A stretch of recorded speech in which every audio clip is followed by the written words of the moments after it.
La siguiente entrevista es Minería Franklin Soria. Recuerda que el otro día pasamos aquí un video de lo que estaba ocurriendo en Santa Rosa, de que se había rebosado una piscina y estaba yendo a un riachuelo que era fluyente de un río, y ahí empezó el lío. ¿Ya? Prosigue Yolanda Torres.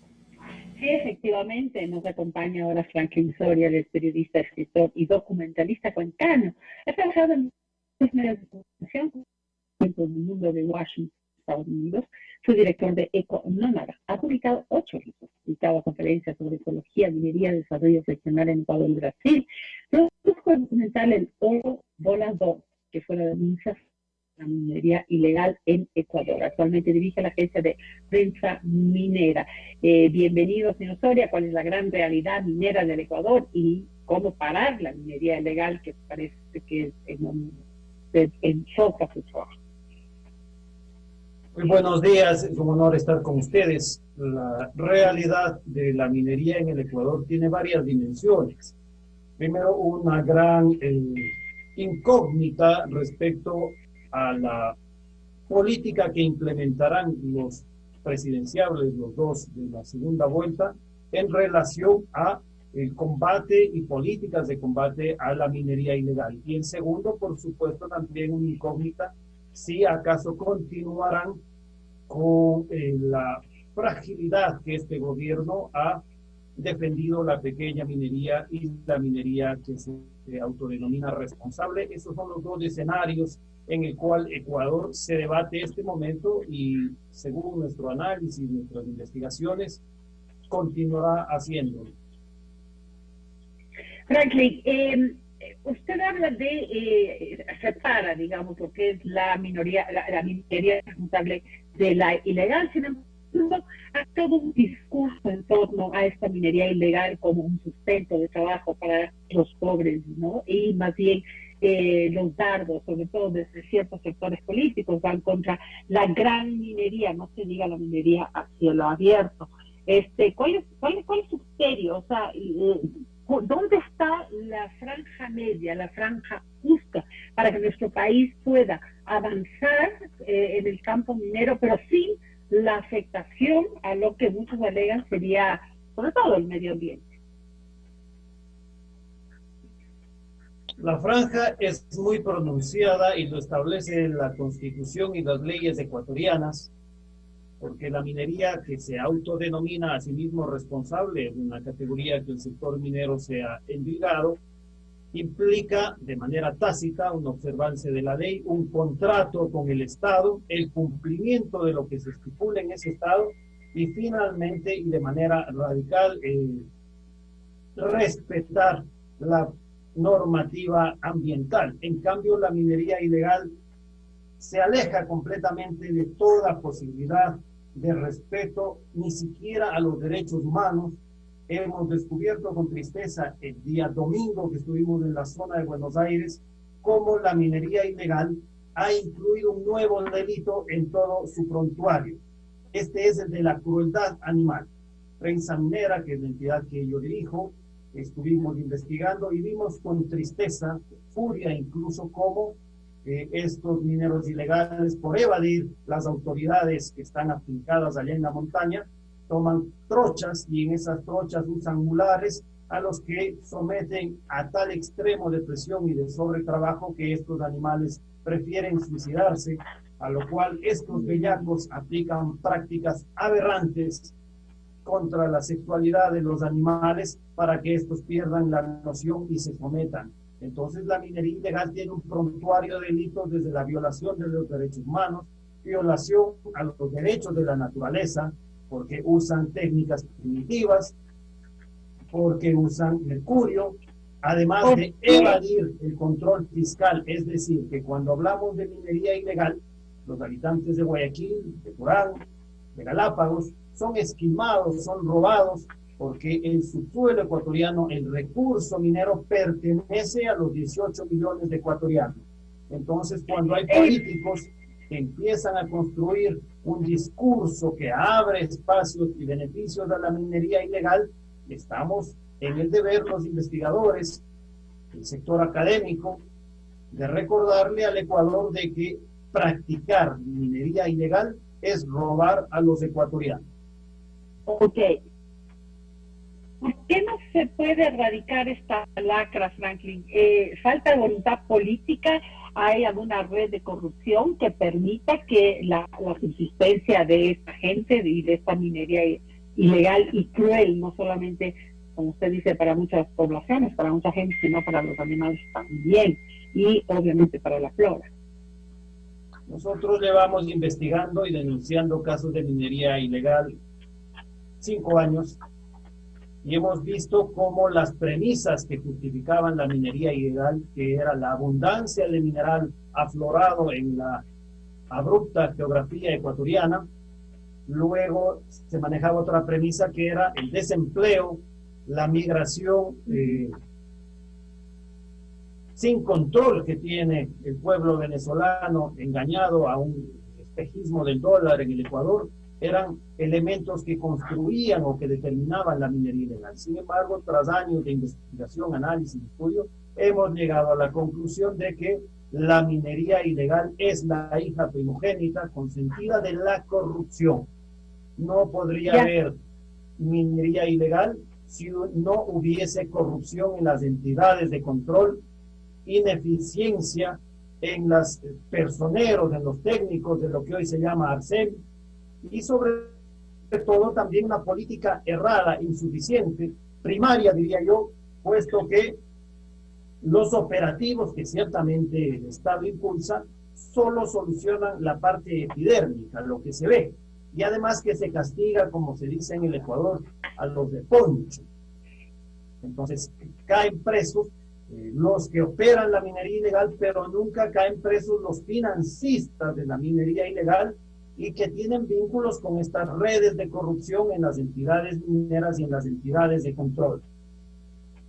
Usted lo pone de tal manera que parecería imposible erradicar este mal, porque además estamos hablando de zonas donde ni siquiera la fuerza pública puede entrar. Están manejadas por mafias internacionales, con un nivel de armamento y un nivel de infraestructura comparada a la del narcotráfico. Entonces, ¿qué hacer? ¿Qué es lo que usted le diría al próximo presidente de la República que tiene que hacer para lograr erradicar este mal de raíz en el país? Cuando nosotros afirmamos que la corrupción es la madre de la minería ilegal, estamos afirmando que la corrupción, que la minería ilegal en este país ha sido premiada en los últimos años con la impunidad. El caso Buenos Aires, que lleva ya 3 años, que aglutinó 10.000 mineros ilegales y que operó en el país durante 2 años con total libertad. Todo el Ecuador sabía que en Ibarra, desde Imbabura, salían convoys de carros, de camiones, camionetas hacia Portobelo, y extrañamente no se detenían en la cantidad suficiente, porque no es esa la política, la de aquel operativo que aparentemente parecía solucionar el problema de la minería ilegal. Lo que debe hacer es tomar cartas en el asunto la Fiscalía, la Unidad de Lavado de Activos, y analizar conjuntamente con el SRI las cuentas de los funcionarios de control minero y de minería en las provincias, sobre todo mineras, y usted va a encontrar ahí que ese enriquecimiento ilícito demuestra por qué no se combate a fondo la minería ilegal. Perfecto. Sí, muy bien. O sea, usted aquí hace una propuesta definitiva y una propuesta, digamos, contundente en el sentido de entrar a las cuentas de las personas que están relacionadas con todo el sector minero. Vamos con Carlos Vega, que tiene más para usted desde el puerto principal. Franklin, buenos días. Esto que usted acaba de describir es devastador y desolador. Increíble. Ahora, veamos un video en donde se ilustra un poco más esto de la minería ilegal en Santa Rosa, que fue lo que dio pie a esto, para que usted nos explique mejor qué es lo que se ve ahí y qué tipo de operación es esa. Así que adelante, Franklin. Estimado Carlos, qué gusto y qué honor saludarle. Bueno, ahí estamos viendo una piscina de oxidación llevada de manera antitécnica y responsable, incluso por concesiones mineras que detentan contratos con el Estado, pero que lamentablemente por la corrupción de los técnicos de ese tiempo Arcom, porque en esa esta zona de Santa Rosa se ha dado otro fenómeno, que es la especulación minera. En tiempos en que se abrió el catastro minero, muchos accedieron a concesiones sin tener ni el interés ni la vocación para ejercer una minería responsable. Empezaron a negociar esas concesiones o a llevarlas de la manera que usted ve, y finalmente hay hoy otras concesiones que heredan el problema, y vemos con sorpresa cómo un alcalde cambia de manera radical su discurso. Primero acusaba a la minería y ahora dice que evidentemente no hay metales pesados en el agua que contaminó a los santarroceños, a la Benemérita del Sur, pero eso no resuelve el problema. El show político que ellos buscan, que después será sin duda la consulta popular antiminera, una estrategia común en el sector antiminero, no resuelve el problema, porque la minería ilegal no pide autorización ni cumple con requisito alguno, simplemente entra a todo escenario y prefiere, por supuesto, a aquellos que estuvieron ocupados ya por lo que el sector minero se autodenominan ellos, porque yo no soy minero, yo soy un investigador, como minería responsable. Okay. Y en lo que vimos concretamente en ese video, quien describe lo que pasa, habla de que fue necesario entrar con la policía allí para poder grabar aquello. ¿En efecto fue así? Evidentemente, nosotros en enero del 2020, Prensa Minera intentó sobrevolar un dron en la zona del Guayabo, en la zona de Villa María, y era tan intrincado que a los guías que nosotros habíamos contratado a última hora o los compraban o los amenazaban y finalmente no podíamos ingresar. Entonces, ¿qué acontece con la minería ilegal? La minería ilegal es una red de la cual solo caen presos, perdón, con todo el respeto, los más desventurados, los de poncho, los que ponen las manos y la enfermedad, porque se enferma el minero ilegal, pero las estructuras que muchas veces tienen vínculos con los políticos, porque los políticos además aspiran el caudal de votos que implica la minería ilegal y además los recursos para sus campañas, empiezan a construir este show de una acusación radical a la minería responsable, luego bajan el tono, luego salen con una consulta popular, y en este espectáculo resulta que en el campo, en la montaña, la minería ilegal sigue operando y sigue vendiéndose ese oro nuestro, ecuatoriano, que debería generar divisas para el Estado, fluye a través en el sur del Perú y en el norte a través de Colombia.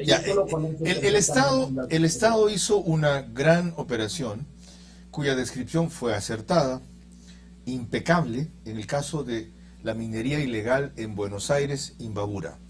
¿Por qué no se puede reproducir una operación similar aquí?